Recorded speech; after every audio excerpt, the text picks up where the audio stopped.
Clara en Wannie bly op die plaas. Die oggend skyn die son pragtig oor die groen weivelde. En die twee maak reg vir die dag se avontuur.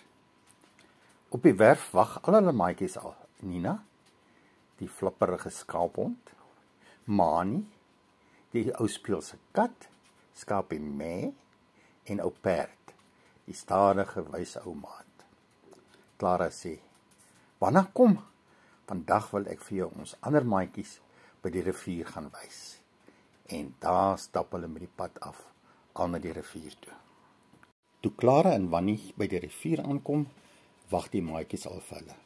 Ou krokodil, oupa uil, en seekoei wat borrels in die water blaas, en kameelperd wat met sy lang nek oor almal kyk.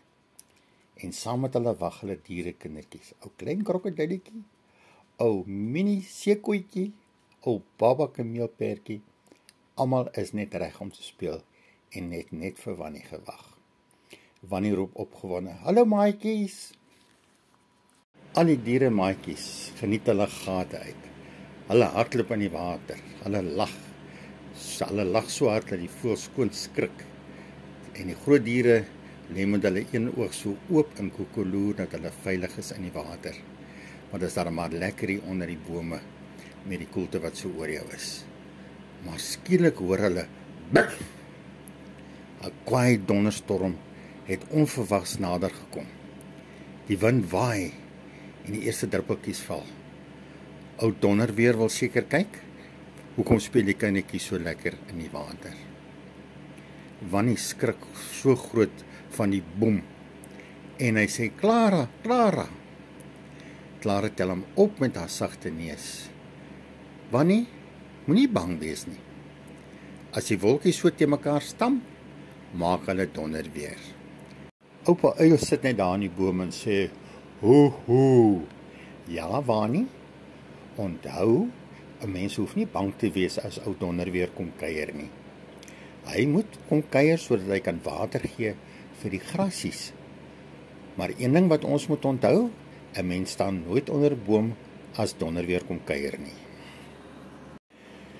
Toe donderweer klaar die grasies nat gemaak het, groet hy vir Clara en vir Wannie met 'n reënboog.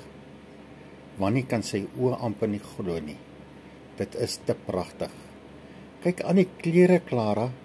Daar's rooi, geel, groen, blou en selfs pers. Ai, ek is so bly donderweer het vir ons hierdie mooi persentjie gegee. Ou Wannie kan amper nie glo die dag is verby nie.